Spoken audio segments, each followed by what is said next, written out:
everybody, I'm Z Garcia. You are watching our coverage of Origins 2018. I'm sitting here with Ross from IDW Games. How you doing, Ross? Doing good, how about you, Dean? I'm good. And we're going to be taking a look at two things. We're going to start off, though, with Mask of the Red Death, which we've got set up right here. Tell me about it. So Mask of the Red Death, it's a game by Adam Wise and all fully illustrated by Grizz Grimley. Okay. So Grizz Grimley's like super awesome watercolor, very grim, dark, awesome, lovely illustrations with those. And he did the board, the characters, the cards, all that. Okay. And then Adam has a very cool party game, but it's because it is based on the Edgar Allan Poe Mask of the Red Death, which also we've included the short story in the book as well. Oh, nice. So you can check it out. It's a fun read. So we ran this on Kickstarter earlier this year. It did very well, and it's on a boat right now and should be delivering very, very soon, which is super awesome. Cool. So here we have the retail version, which will be coming out. The standees didn't make it into the production copy, but there are standees, the little bits that hold those up. The plastic bases, yeah. So, but besides that, so what you're doing in this game is you're trying to be the most popular and trying to stay alive. Okay.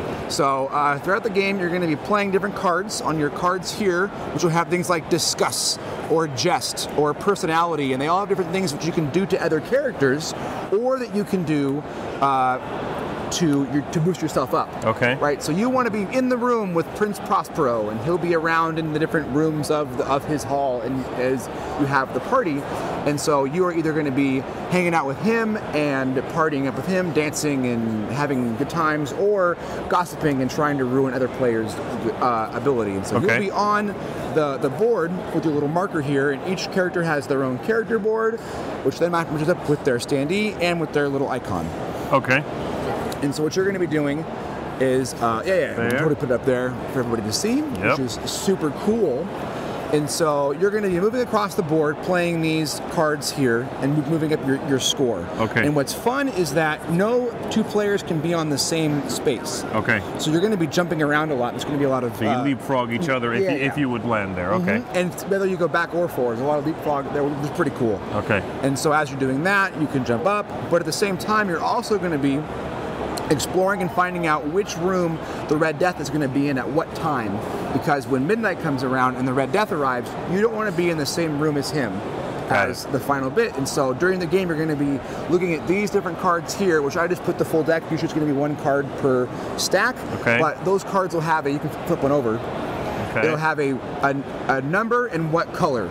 So at midnight, he'll be in the white room, and then at 12:10 he'll be in the gray room. And then in the... It's also that one. I didn't shuffle it, so it's all probably all going to be so gray. let's grab from the bottom here. There we go. Right. There we go. I should have shuffled that up, but it's all good. No, that's fine. We get it. Okay. So it tells you the time and where it'll be. Yeah, so you've got to remember, so you've got a little thing which you can put in front of your character board, and you can essentially mark with these different tokens the information you've gathered. Correct, yeah. So you have to remember what time, where it's going to be at, because while you may have been focusing on getting the highest popularity points, you may not have been focusing on which room he's going to be in at what time. So if you're the first person to die, that's not going to help your points out of that. So at every one of these times, someone's eliminated from the game, possibly? If they're in the room, when that happens, totally. Okay, yeah, but that's at the very, very end, though. So it's kind of like you've been building up, the party's been going on, and now the death arrived, now you need to make it happen. So. Gotcha. Yeah, so this is a 4 to 7 to 8 player game, right, which is cool. So it has that nice, definitely party vibe kind of thing to it. It plays in about 45 minutes, maybe an hour and a half if you're doing a lot of talking, right? So it usually rolls pretty quick because it's all simultaneous with your moving around with the popularity. And then once it's time for midnight and the Red Death arrives, then it's all, okay, we all move here. Which room do you want to move into so that you don't die? Right. At that point, you should have your information figured out, hopefully. You hope so, or if you're down to a time you don't know yet, you make your gamble and hope you make it. That's right. Okay. Sounds good. When is this going to be available? So this should be available early July. Okay, you said it's on a boat right now. Coming over early July, and the MSRP on that? This game is $50. 50. Yeah. All right.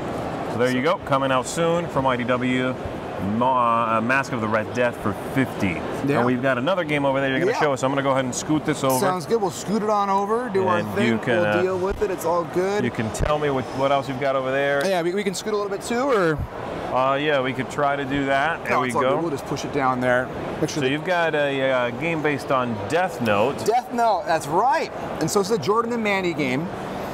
So they've made a lot of really cool stuff And so you're playing as Elle or as Kira in this game. Moving the dice over and everything. There we go. Okay. So what you're doing in this game is a head-to-head game. All right. And two so, players. And we've put it right in the anime where Elle is trying to figure out who the killer is and who Kira is, right? Okay. And so it's when they're feeding different information into the TVs in the certain regions to figure out where he's at, because they figured out that the killer was killing based on the TV announcements from the news. Okay. So there's two books here. So each player would have one of these. Okay. Yeah. And so there's a chapter 1 and a chapter 2 because it gets a little crazy. And so here's the chapter. Chapter 1 there and this. So it's you write in the book, do the whole thing. There's a whole bunch of pages, which is fun. So you write on it. That's it. But there's a whole bunch there. You can kind of already tell you've already done a couple games, right? Right. Yeah. And then what's fun is you've got all the rules you need to play right on the bottom page. So every page, there's no need to have to flip back to the front or whatever, because you're going to be able to see what's going on right there. And so what'll happen is, let's say you are Kira. I'll be Kira, right? Okay. So I need to find out which killer is me, because one of these guys on the board is going to be you. Okay. So for the suspect, so you're going to take your deck, shuffle it up, and then you're going to draw one. So I'm going to be suspect K. So you wouldn't know that. You're trying to find out where I am. So suspect K is right here. So then I'll take this square, because you're going to have one as well. All right. Then I'm going to go find suspect K on the map, which is right there. So I'm going to put it right there, and that's my kill range. Got it. So I can kill anybody who's hanging out in here. And along with that, I also have 2 other I can kill outside of that zone. That way it's not just you're able to get me right away. So we're playing the first person at 15 points. Okay. So the knife kills are worth 1, gun kills are worth 2, and bomb kills are worth 3.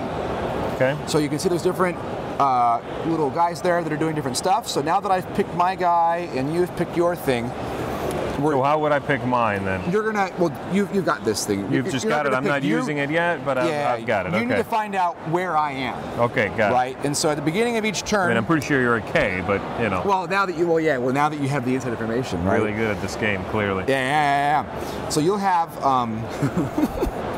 So at the beginning of the game, it's going to be so these are going to be A, B, both sides. It's early production copies, so they didn't get that needed to be B, B, A, A, but it's all good. Got it. So we'll each have one of these, and it's going to be a. We're going to, for the first turn, we're going to flip this over, and it says A or B, right? So it's going to be a bomber at 3, a shooter at 2. So at the beginning, you have to pick which one I'm going to pick. Between A or B. Okay, got it. And it's just super random. It's A or B. We can get points here. Why don't you pick one and I'll just say one out loud then. Go ahead. I know what you're picking. Cool. Ready? And I'll do B. Right? So Okay, B. Good call. Look at that. Amazing detective skills. I'm sorry, I am good at this. No, it's super good. So let's say you got it right. So what'll then happen as you're the detective is that you'll be allowed to draw a card off this deck. Okay. And that will let you know you're not I'm not suspect P. Okay. Right? So the cool thing is you're going to keep that information to yourself. Okay, right. Which is helpful. So you wouldn't know what I've eliminated. I would not know what you've eliminated. And then we're going to roll the dice. You're going to get to roll these 3 dice here. All right. I'm going to roll all 3 of those. Gun, gun, gun. And that's the information that you're going to release of which killers are going to be, that way that I can guess which ones I want to kill. Okay. Right? And so I get to pick out of there, but I really only get to pick what's in my zone. So when I looked at K, I get to pick, I've got these guys here, and so I would probably say, hey, I want to pick gun 17, maybe gun, I can pick one out of my range as well, because I'm glad to pick 2 because you want to throw me off. Yeah, right. I got to throw you off, right? If you pick 17 and 23, then you're going to know right away. I'm like, well, you're really close to that. You're one of these. So you get to pick ones that are out of it, and so I'd be like, oh, also gun 6. Sure. So right. And that way I would know you're either in this zone or this one. You technically could have picked both your outer ranges on the same turn. I could have. That's totally throw you off, right? Yeah. So you're playing to 15 points. And that's the way thing there, and so it's that you have to kind of get a race of I could throw you off long enough for me to get enough kills, or are you going to get me in time? Interesting. Yeah, so as that revs up, so you'll mark it down, and really enjoyed playing as L a couple times, so I would give out these points. Oh, okay, I'm going to call out these. We're going to get the one bomber or that, and so then out of the 3 that I've called out, you get to say which one dies. Got it. Got it. Right. So are all of these then? Is every one of these sheets a different layout here with different rules? Same rules in a different layout? How does that work? Well, so what happens is chapter 1 is all the same, and then you go to chapter 2. Okay. And then chapter 2 is way more intense. Yeah. Okay. Right. And this will have variant rules to what you've already played. They'll be slightly different. They rev up, and so you've got different cards as well that you can pick for different suspects. You know, and so they've got 3 stars and 3 that, and so. Okay. And you, in the game, you get 1 book of each? Yeah, so you get 1 book for Kira, 1 book for L. You get the 3 dice, you get all the points here. Yeah. Gotcha. Do you guys have more of these available online, they'll be something like that? For printout, and so you'll be good. Okay, gotcha. Yeah. Very nice. So obviously a 2-player only game. When is that going to be available? So same thing. This should be available really soon, probably sometime in July. Okay. And the MSRP on that? 40. 40. All right. So there you go. Deathnote, a little hidden movement, hidden deduction kind of game for 2 players. Yeah. Asymmetric sides.